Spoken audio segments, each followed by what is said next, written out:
प्लॅनिंगचे माझे प्रधान सचिव अशा उपस्थितीमध्ये यायला सुरुवात केलेली आहे.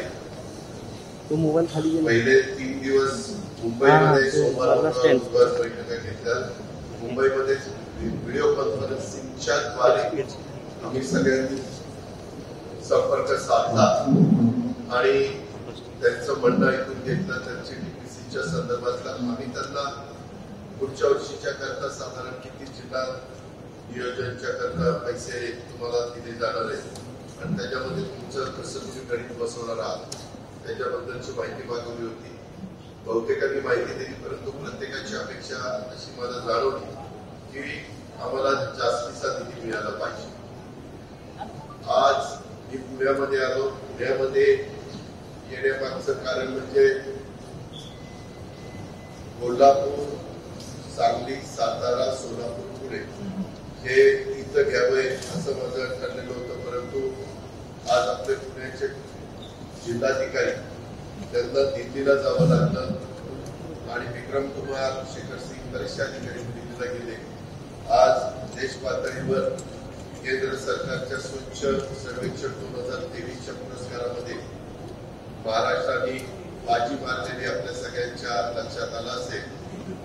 आपल्या राष्ट्रपती महोदया द्रौपदी मुर्मू यांच्या हस्ते महाराष्ट्राला बेस्ट स्टेटचा प्रथम पुरस्कार प्रदान करण्यात आलेला आहे आणि देशातील सर्वात स्वच्छ शहरांची यादी याच्यामध्ये नवी मुंबईचा 7 स्टार मानांकनासह 3रा क्रमांक या शहरांनी पटकावलेला आहे.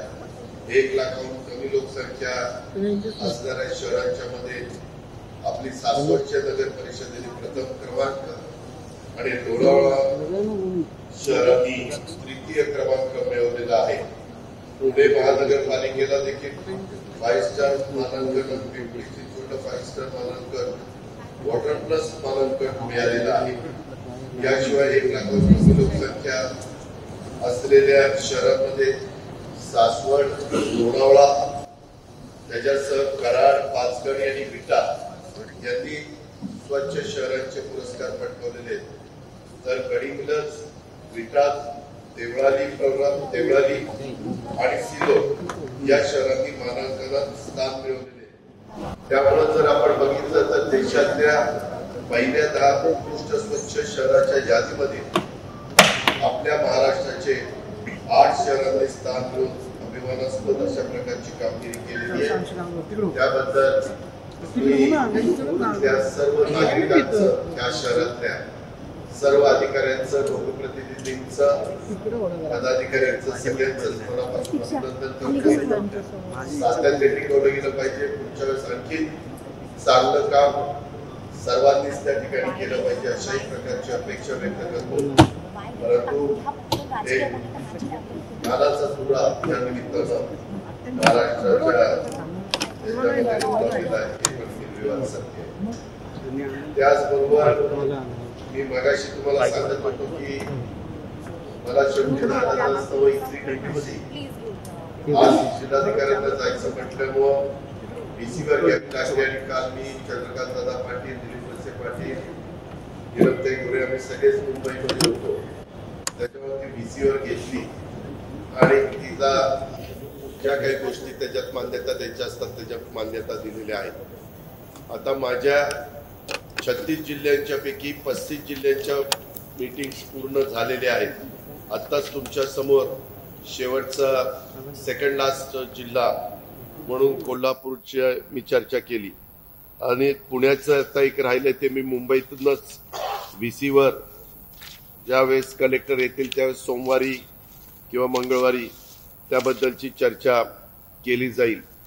आणि साधारण कोणाला किती निधी द्यायचा, निधी देत असताना त्या शहराची भौगोलिक, त्या जिल्ह्याची भौगोलिक परिस्थिती, तिथली लोकसंख्या, ग्रामीण भागाची, शहरी भागाची लोकसंख्या आणि मानव विकास निर्देशांक ह्या सगळ्याला मार्क्स देऊन आम्ही त्याच्यामध्ये निधीचं वाटप करणार आहोत. मागच्या वर्षी देवेंद्र फडणवीस अर्थमंत्री असताना त्यांनी साधारण 15,000 कोटी रुपयाचं संपूर्ण जिल्हा वार्षिक योजनेला 36 जिल्ह्यांना निधी दिलेला होता. नेहमी निधी देत असताना थोडीशी वाढच होत असते. त्याच्यामुळं गेल्या वर्षीच्या तुलनेने वाढच होणार आहे ह्याबद्दल तिळमात्र शंका नाही. परंतु मी त्याला अंतिम स्वरूप देत असताना थोडंसं मुख्यमंत्री आणि उपमुख्यमंत्री यांच्याशी पण चर्चा करणार आहे. आणि मला जे काही वेगवेगळ्या जिल्हाधिकाऱ्यांनी, मुख्य कार्यकारी अधिकाऱ्यांनी, आमचा DPO डिस्ट्रिक्ट प्लॅनिंग ऑफिसर ते पण त्याच्यात असतात, पालकमंत्री त्याच्यात असतात आणि त्यांनी काही आयुक्त असतात, त्या सगळ्यांनी मिळून त्यांचं प्रेझेंटेशन दिलं आणि त्यांना साधारण पाऊण तास एक तास वेळ देऊन आम्ही ते सगळं त्यांचं ऐकून घेतलं. आणि त्याच्यात आम्हाला पण ज्या काही अपेक्षा आहेत त्याही अपेक्षांची त्यांनी काय पूर्तता केली पाहिजे ते पण आम्ही त्यांना स्पष्टपणे सांगितलं आणि त्याची नोंद घेतली. ज्या जिल्ह्यांनी अतिशय चांगल्या प्रकारे नाविन्यपूर्ण योजनेमध्ये कामं केलेली आहेत, उदाहरणच द्यायचं झालं तर सांगली जिल्ह्यामध्ये प्राथमिक शाळा आपल्या जिल्हा परिषदेच्या ज्या आहेत, माध्यमिक प्राथमिक, तिथं अतिशय उत्तम काम झालेलं आहे. आणि तशा पद्धतीनं इतरांनी पण अनुकरण करावं. प्राथमिक आरोग्य केंद्राचं काम सातारा जिल्ह्यात उत्तम झालेलं आहे, त्याचंही अनुकरण इतर जिल्ह्यांनी करावं. काहींनी वेगवेगळ्या प्रकारच्या त्यांच्या मनात कल्पना आल्या, त्या तिथल्या जिल्ह्याची भौगोलिक परिस्थिती लक्षामध्ये घेऊन राबवलेल्या आहेत. त्याही आम्ही आता आमच्या प्लॅनिंगमध्ये त्या सगळ्या नोट्स आम्ही करून घेतलेल्या आहेत आणि प्लॅनिंग विभागाकडनं ह्या सगळ्यांना तशा प्रकारे कळवलं जाईल की ह्या गोष्टीमध्ये जर आपण लक्ष घातलं तर काम जास्त इफेक्टिव्ह होऊ शकतं. आणि त्याचा अनुभव महाराष्ट्रातल्या ह्या भागातल्या जिल्ह्यामध्ये आलेला आहे. अशा प्रकारे आम्ही त्या ठिकाणी जिल्हा वार्षिक योजना सर्वसाधारण 2024-25चं प्रारूप आराखडे आणि अंतिम करण्याच्यासाठी आज शेवटची पुणे महसूल विभागाच्या जिल्ह्यांची राज्यस्तरीय बैठक आज इथं पार पाडली गेलेली आहे. आणि एकंदरीतच त्याच्यामध्ये अतिशय साधक बाधक चर्चा झाली. एक मात्र झालं, मी जसं सर्वसाधारण जिल्हा वार्षिक योजनेचा आढावा घेतो किंवा त्यांच्याशी चर्चा करतो, तसंच सामाजिक न्याय विभागाचा पण योजना असते, जिल्हा वार्षिक योजना, तिथलं पॉप्युलेशन लक्षामध्ये घेऊन. आणि आदिवासींच्या पण बद्दल जिल्हा वार्षिक योजना असते. परंतु आदिवासीच्या संदर्भातले निर्णय घेण्याचा पूर्ण अधिकार डॉक्टर विजय गावितांना आहे, कारण ते त्या खात्याचे मंत्री आहेत. आणि सामाजिक न्याय खातं हे एकनाथराव शिंदे साहेबांच्याकडे असल्यामुळं ते त्याच्याबद्दलचा निर्णय त्या ठिकाणी घेतील. आणि कुठे किती निधी त्या जिल्ह्याला ह्या दोन्ही डिपार्टमेंटचा जिल्हा वार्षिक योजनेच्या करता दिला गेलेला आहे ते सांगतील. अशा प्रकारे साधारण हे काम करण्यात आलेलं आहे. त्याच्यामध्ये साधारण हे करत असताना राज्यातील ह्या सगळ्या बैठकीमध्ये 3-4, आजचा 4था दिवस होता, त्याच्यामध्ये निधी प्राधान्याने कुणाला दिला, कुठल्या बाबतीमध्ये खर्च झाला पाहिजे, तर सामाजिक क्षेत्रातील विविध योजनांच्यावर निधी खर्च करत असताना विशेषतः शिक्षण, आरोग्य, पर्यटन, महिला व बाल विकास, कृषी, मृदू व जलसंधारण क्षेत्र ह्या योजनांच्या करता अधिकचा निधी देण्याचा प्रयत्न आपण सगळ्यांनी करावा, असं देखील आम्ही सूचना त्यांना दिलेल्या आहेत. अर्थात अधिकार त्यांचा आहे, परंतु एक त्या जिल्ह्याच्या फायद्याच्या करता तशा प्रकारच्या सूचना आम्ही दिल्यात. त्याचबरोबर त्यांना देणाऱ्या निधीमध्ये साधारण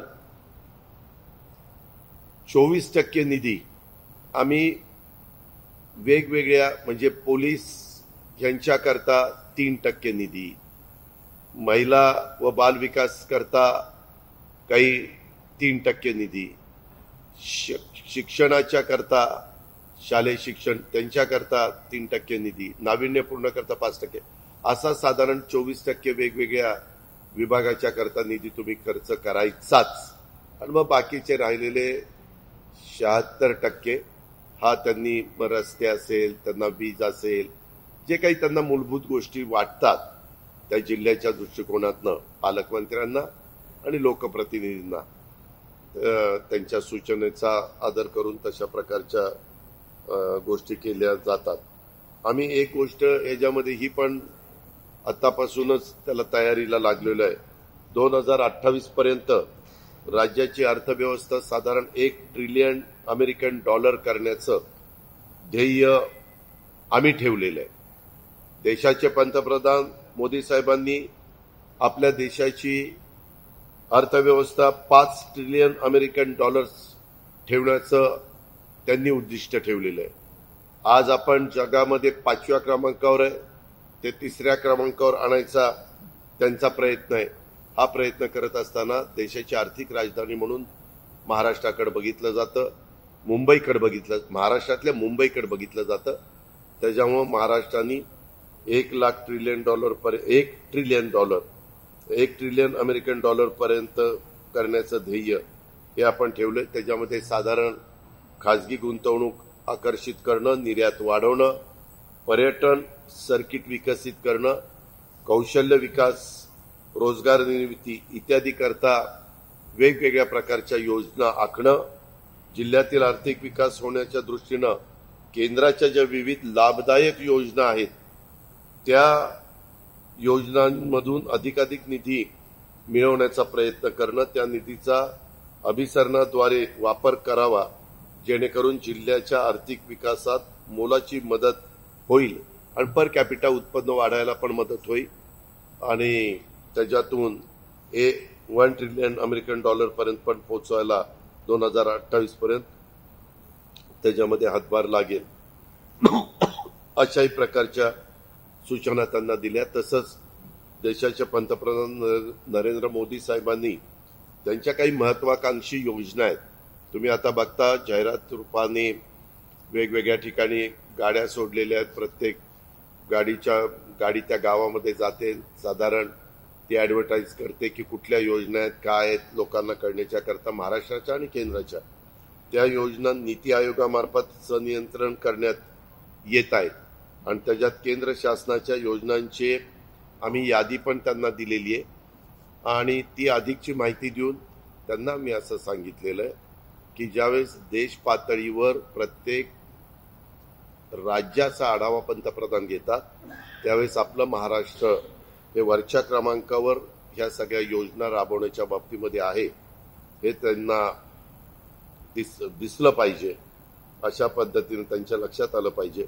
अशा पद्धतीनं पण आणि त्याच्यामुळं प्रभावीपणे अंमलबजावणी सगळ्या आमच्या शासनाच्या टीमनं केली पाहिजे त्या जिल्ह्यात आणि स्वतः पालकमंत्र्यांनी पण त्याच्यामध्ये लक्ष दिलं पाहिजे. हे पण आम्ही सांगितलेलं आहे.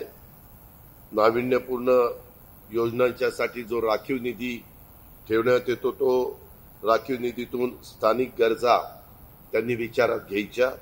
नाविन्यपूर्ण योजना लोकसहभागातून देखील राबवाव्यात अशाही आम्ही सूचना दिलेल्या आहेत. त्याच्यात उदाहरणार्थ रोजगार निर्मिती असेल, पर्यटनाला चालना देण्याचा प्रश्न असेल किंवा इतर आणखीन तिथले जे काही मूलभूत प्रश्न असतात की ज्याला केंद्राच्यातनं पण निधी मिळत नाही, राज्याच्या पण बजेटमधनं निधी मिळत नाही, पण ते काम करणं तिथं गरजेचं असतं. अशा वेळेस हा नाविन्यपूर्णचा निधी तिथं मदतीला उपयोगी येऊ शकतो म्हणून त्याही गोष्टी मी त्यांना करायला सांगितलेल्या आहे. अशा प्रकारे आमच्या या 4 दिवसाच्या या सगळ्या बैठका पुणे जिल्हा अपवाद वगळता सगळ्या झालेल्या आहेत. एकच राहिलं. आकांक्षित जिल्हे आणि आकांक्षित तालुके यांना पण आम्ही काही सूचना केलेल्या आहेत. ते फारच मागे आहेत म्हणून त्यांना आम्ही ॲडिशनलचा निधी देतोय. म्हणजे एखादा आकांक्षित तालुका असेल तर त्याला ₹5 कोटी ॲडिशनलचे प्रति तालुका द्यायचा आम्ही प्रस्तावित केलेलं आहे. त्या निधीचा वापर निर्देशांकात प्रगती करण्याच्या करता तिथल्या सगळ्या जिल्हाधिकारी आणि त्यांच्या टीमनी केलं पाहिजे आणि त्याच्यामध्ये मध्यम व तीव्र कुपोषण असलेल्या 5 वर्षाखालील मुलांची टक्केवारी, एकात्मिक बाल विकास कार्यक्रमांतर्गत नियमित पूरक पोषण आहार घेणाऱ्या गर्भवती महिला व मुलांची टक्केवारी, आगळदारी मुक्त गावांची टक्केवारी, संक्रमण दर माध्यमिक ते उच्च माध्यमिक स्तरावर प्रवेश घेतलेल्या मुलांची टक्केवारी, असं हे आकांक्षित जिल्हे तालुके काढत असताना आम्ही सूत्र लावत असतो. बोला. आता पुणे विभागाची परिस्थिती जर बघितली तर साधारणपणे दुष्काळाची पुढची परिस्थिती जर बघता किमान चारा छावण्या असतील किंवा त्याच्याकरता अतिरिक्त टँकर करताना विशेष निधी आपण देणार आहोत. हा निधी जिल्ह्याच्या विकासाच्या करता दिलेला असतो. आपण जो प्रश्न विचारलाय त्याच्याकरता ऑलरेडी 40 तालुके केंद्र सरकारने आपले निवडलेले आहेत. ते दुष्काळ म्हणून आपण जाहीर केलेले आहेत.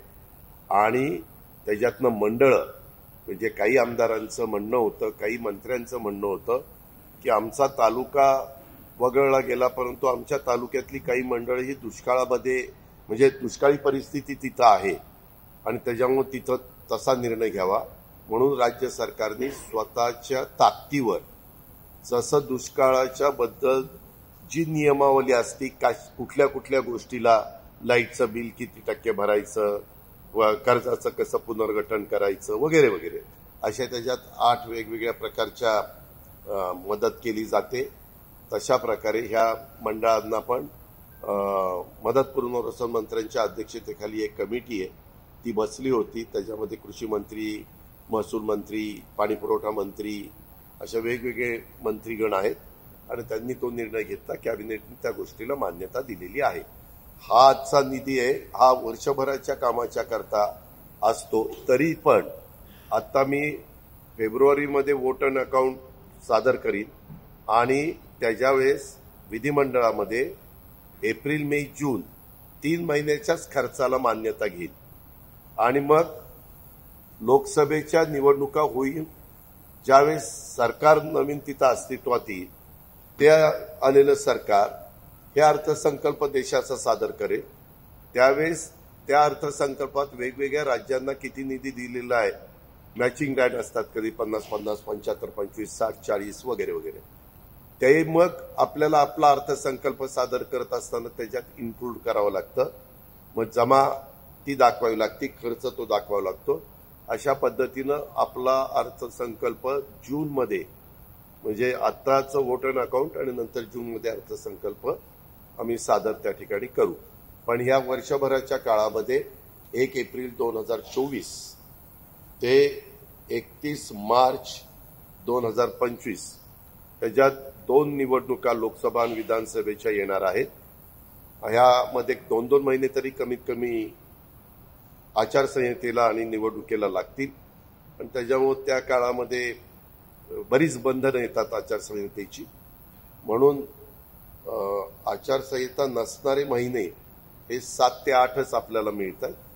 त्यामध्ये अधिकचं काम सगळ्यांना मिळून करावं लागणार. हा, कुणीतरी एकाने विचारलं, त्याचं स्टेटस आता आपल्याला पैसे मिळण्याचा काळ संपलेला आहे. त्यांनी ज्यावेळेस जीएसटी आणलेलं होतं त्यावेळेस 5 वर्षाच्या करता ती गॅप भरून द्यायचं त्यांनी ठरवलेलं होतं.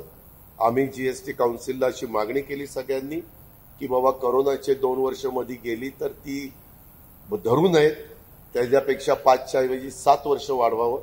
पण त्यांनी सांगितलं की असं आपल्याला वाढवता येणार नाही, आम्ही तुमच्या प्रत्येक वर्षीचे पैसे देत आलेलो आहेत. आपली रक्कम आता फार थोडी 5-6 हजार कोटी रुपये राहिलेली आहे, ती पण आपल्याला त्या ठिकाणी मिळेल आणि जीएसटीचे पैसे मिळण्याचं राज्यातल्या देशातल्या बहुतेक सगळ्या राज्यांचं ते आता थांबेल.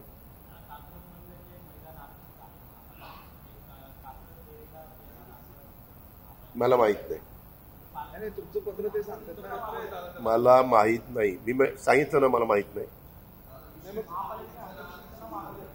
अरे बाबा, त्याच्या संदर्भामध्ये मला त्याच्यातली माहिती नाही. नगरविकास खातं माझ्याकडे नाही. आज विक्रम कुमार इथं नव्हते, विक्रम कुमार दिल्लीला गेलेले आहेत. तिथं लोकप्रतिनिधींची बॉडी नाहीये. त्याच्या संदर्भामध्ये विक्रम कुमारची चर्चा केल्यावर मी जास्त अधिकारवाणीनं आपल्याला सांगू शकेन. पण दादा त्या साईडला कोणतंही मैदान तिथं नाहीये, पण मैदान अरे बाबा, मी सांगितलं ना, मी अधिकची माहिती घेतल्याशिवाय बोलणार नाही. विक्रम कुमार नाहीच तर मी माहिती घेतल्याशिवाय काहीतरी सांगितलं की पुन्हा उद्या अजित पवार असं म्हणले, फलाना तसं म्हणला, काही पण सांगितलं की त्याला असं ट्विस्ट करायला खूप लोक वसतात असतात.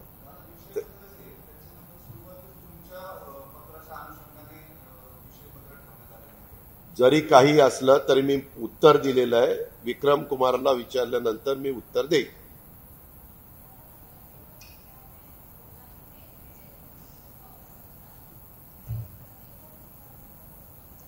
आपला मला काही आवाज येत नाही.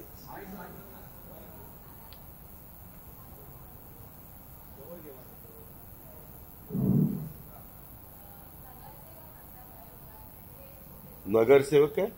नगरसेवक हा,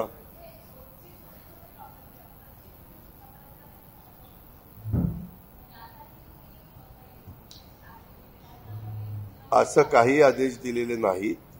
जरी आपण एखाद्या वॉर्डात तुम्ही एकट्या नगरसेविका म्हणून निवडून आलाय आणि 1, 2, 3, 4, 5 आम्ही नगरसेवक नाही, पण त्या वॉर्डामध्ये वेगळ्या पक्षाच्या माध्यमातून किंवा सामाजिक कार्यकर्ता म्हणून काम करतोय.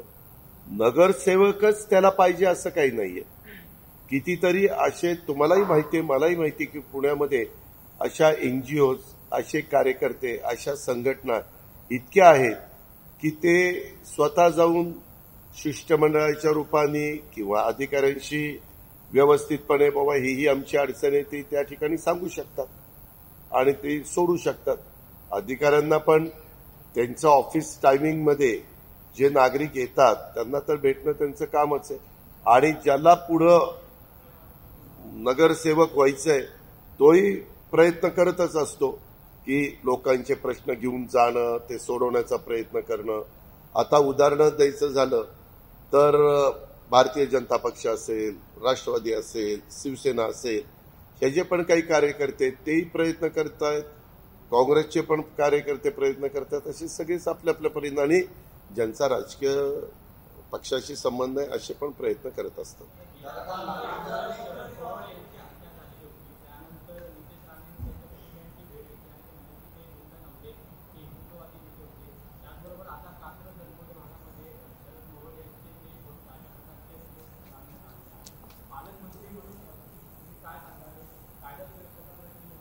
कायदा सुव्यवस्था महाराष्ट्रातली चांगली राहावी एवढं मी सांगेन.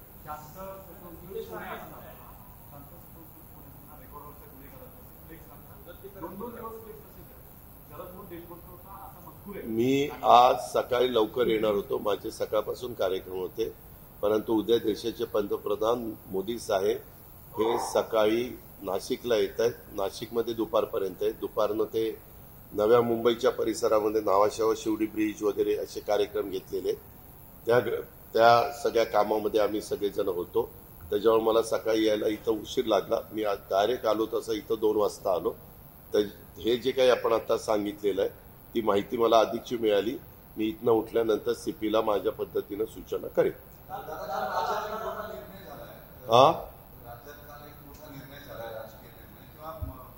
विधानसभा अध्यक्षांनी अपात्र अपात्रतेचा आमदारांच्या संदर्भातला निर्णय दिला.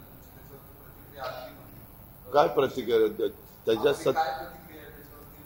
जो निर्णय दिलाय तो तुम्ही जसा ऐकलाय तसं मी ऐकलोय. काय वाटतं निर्णय काय नाही, ज्याच्या जे न्यायाधीश असतात, ज्यांच्याकडे निर्णय घेण्याची क्षमता असते, त्यांचा दिलेला निर्णय हा आपण योग्य समजतो. मला बाकीच्यांचं काय इंटरप्रिटेशन होतं त्याचे मला काही घेणं देणं नाही. मी माझ्या पुरतं बोलत असतो. कशा करता बाबा? अहो, आमचं सरकारच चाललेलं आहे तर अभिनंदन करा, नेमकं करा, काय कारण आहे? अहो, सरकार तर चालूच आहे. त्याच्यामुळं आम्ही कधी अभिनंदन करायचं ते माझं मी ठरवीन ना. तुम्ही कशाला मला सांगता? फुकटचे मला पत्रकार मित्रांनो, मी आपल्याला स्पष्ट सांगतो, तुम्ही मला फुकटचे सल्ले देण्याच्या भानगडीमध्ये पडू नका. मला जे वाटतं ते मी बोलत असतो.